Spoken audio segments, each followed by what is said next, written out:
Our doorbell said welcome back, and he used my last name.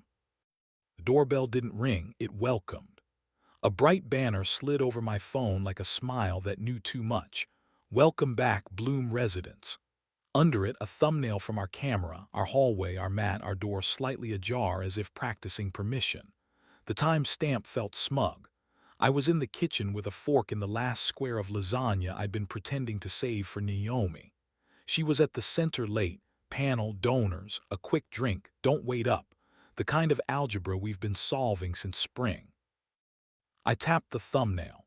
The clip opened on a sliver of shoulder and a navy coat, the kind you buy when you think good tailoring is a virtue. He leaned in, filling the frame with his careful jaw. "It's Collins," he said to the little brass lens, as if my doorbell were a concierge with a ledger. He reached for our handle the way a man reaches for sentences he's practiced. The door didn't open. Our lock is sincere that way. He looked past it as if I might be standing there already. "For Naomi," he added, "because men like him use first names like alibis." The clip ended. The app offered me 4 buttons: talk, siren, call, share, like a party game for people who collect anxiety. I set the phone down and listened. The apartment had the late-night breath of a creature trying not to bother anyone. I picked the phone back up because I don't know how to let a room be gentle when the city is not. I walked to the sink and turned on the tap I didn't need. The sound of water is my emergency rehearsal. The doorbell didn't ring again, which meant he'd left or learned respect or both. I dried my hands and did the only thing that makes sense in my life after midnight. I walked to Loom. Loom is a cafe that forgives your worst ideas as long as you tell them to the right person first. It smells like orange peel and decisions you can keep. Anna was closing, sleeves rolled, the pale crescent scar on her wrist catching the light like a gentle warning. She saw my face and poured water like water was a fix. "Which device talked to you?" she said. "The doorbell," I said. "It called him by my name." She made the face she reserves for ethical design gone petty. "Spectacle is a sugar crash," she said, and tipped her chin toward the corner. "Mara will insist on bread." Mara sat with her red scarf folded into something that looked like mercy and patience. Her notebook lay open, a rubber band holding its past in line. She listened while I showed her the clip, the banner, my hands stuttering in air. She didn't interrupt. When I ran out of useful verbs, she tapped the page and said, "Are we choosing bread?" "Bread," I said, as if pronouncing a vow. "Good," she said. "Go home, lamp on, phone face up. Door unlocked for accuracy, not for guests. Ask for one sentence you can live inside." I walked home along 9th and past the hotel I'm tired of nomming. A man in navy stood under its awning being instructive to weather. He didn't see me, or he pretended not to, which is the skill that gets men like him paid. I kept walking, my pocket buzzing a polite series of unimportant things: news, a sports score, a reminder to update an app that doesn't help me forgive anyone. At home, I turned on one lamp, the kitchen lamp, the one that makes the table honest, and set the phone face up where our bills learn what the word satisfied means. I unlocked the door the way Mara tells me to, so accuracy will feel invited. The dog padded in, considered my posture, and lay down with a huff that meant he expected kindness from whoever came through. I stood there with my hand on the chair we bought, when we were still trying to impress each other with how much adulthood we could display in one room. Naomi came in at 12:19 with rain in her hair and the lanyard from the panel still around her neck like a chore. She closed the door with that little extra care that says yes to hinges. She saw the lamp, the phone, my hands looking for pockets.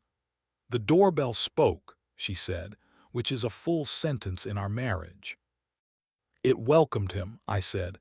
"He used my last name." She leaned against the door like it might translate or confess. "He brought a box of printed programs," she said. "Wanted to drop them personally because the office is closed and he thinks personal is ethical. I told him to leave them with the desk. He used the guest code from the contractor because he keeps receipts like love letters." "I turned that code off," I said. "He knows people," she said, and the sentence held more disgust than admiration. "He knows the desk. He knows how to make an errand into intimacy." "Do you want a scene," I asked, "or accuracy?" Her mouth shaped the smile she uses when she's proud of the way we keep choosing this question. "Accuracy," she said, "and touch. In that order or the other if you prefer." "Touch then truth," I said, because my body wanted to speak before my mouth tried to pass a bar exam. We didn't go to bed to erase him. We went because bodies can be agreements, and I needed to sign something without words. She stood in front of me, and I raised the zipper of her dress slowly. Exact, the motion that says we remember how to be careful. The fabric made that small, honest sound clothes make when they're ready to stop pretending to be walls. She placed my palm at her hip and pressed until stay became law.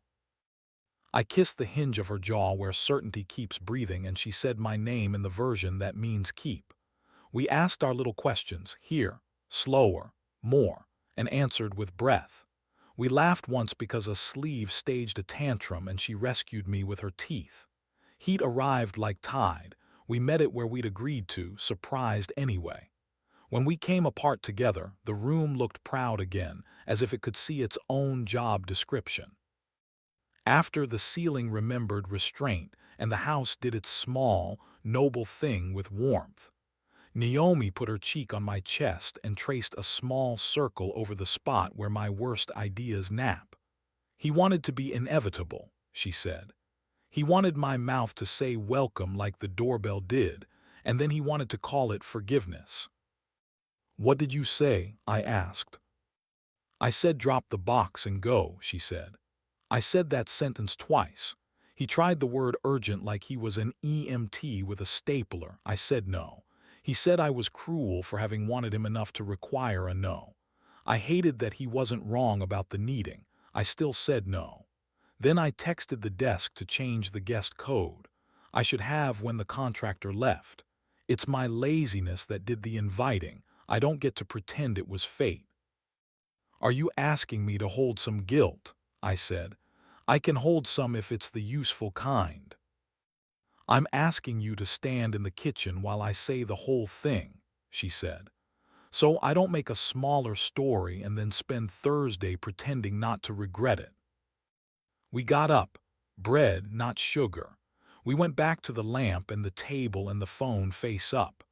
My hands found the bowl with the lemons and the little envelope I keep there with "Read if we forget" on it. It's more theater than ritual, and yet it's helped. "He left a note under the box," she said, pushing the programs across as if paper could wear a warning. "In his handwriting that thinks it's older than it is. Tell him it was only logistics. Tell him he can be the one who delivers you if it helps him feel needed." I put both palms flat on the table because I've learned that is the position where my temper feels less important. "Do you want me to answer him?" I asked. "Or do you want him to meet silence and learn the shape of it?" "He respects silence more than texts," she said. "He loses interest when there's nothing to annotate." "Then silence," I said, and felt my body agree. We wrote rules on the back of the note with the pencil that refuses to die in the drawer. 1. The house does not welcome anyone we didn't bless with our mouths in this room. 2. Codes are for jobs, not nostalgia. When a job is done, the code is too. 3. Novelty is a chore, your weeks. Wrong hour for the right thing, my weeks. Move the furniture until the light has to remember us. 4. When either of us misses the wrong gaze, we say it out loud and then do 3 stupid ordinary things until wanting behaves. Peel oranges over the sink. Play one song to the end before anything important. Kiss in the doorway so the apartment believes us. We did them because midnight respects competence. We peeled oranges and let the room smell like we'd forgiven tomorrow in advance. We played the song we trust, the one that knows the difference between apology and an encore. We stood in the doorway and kissed until the pipes clicked approval. In the morning, I killed every code in the lock except the one that knows our names. I renamed the guest network with a word no donor would guess and every poet would distrust. I turned off the familiar face line in the doorbell settings because I don't need an algorithm deciding who to flatter. Naomi made coffee and read me a student paragraph about restraint that made both of us want to stand up straighter. Discipline is desire with a plan, she said, rolling her eyes at herself in a way I love enough to be jealous of. Let's keep ours. At lunch, I walked past the hotel under its expensive awning, just to remind myself I'm not polite when I don't need to be. He was there for the second act of his day, Navy doing its job. He saw me and arranged benevolence on his face like a napkin. You're lucky, he said, because men like him only bless the parts they want to usurp. I trained, I said, and didn't give him my back so much as take my own side. I went a loom because victory tastes better if Anna names it. She slid me a cookie I pretended to refuse. Mara lifted her scarf a centimeter without looking up from whatever person she was teaching to hear themselves. Bread, Anna said, tapping the counter like a benediction. Sometimes the doorbell still tries to be a poet. Motion. It announces when a moth does a ballet in front of the lens. Sometimes the lock app writes innocent little stories about our comings and goings, exact as receipts, dumb as weather. Sometimes the thermostat thinks we want to be more comfortable than we do.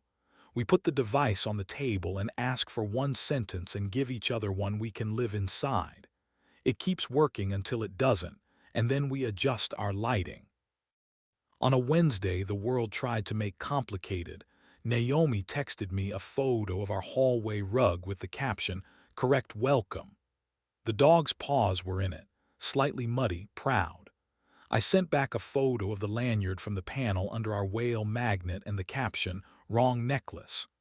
That night we moved the couch 2 inches and the room forgot and remembered us. We called it proof you can train a house, which is a way of admitting you can train yourselves. Last night the doorbell announced "person detected" and took a confident portrait of the paper delivery kid hunched against the wind. It tried to guess a name and guessed mine. The algorithm is credulous. I turned the volume down and the lamp on. Naomi came in wearing a look I haven't seen since we were very poor and very sure. "I'm early," her mouth said before her voice did. She put the box of programs on the counter like a hostage she wouldn't be negotiating for again. "The desk sent a memo," she said, grinning. "No deliveries after 9. They wrote it like a law. I adore bureaucracy when it learns manners." We ate toast in the doorway like celebrants because we have decided to issue ourselves small holidays whenever possible. The dog claimed his share with an ethicist's dignity. The ceiling practiced restraint. The doorbell stayed quiet because it finally understood that welcome is a word the people who live here get to say. And when the city tried to talk, we turned off every smart thing, and we practiced the grammar we invented by surviving. One lamp, one song, one orange, one yes we keep making.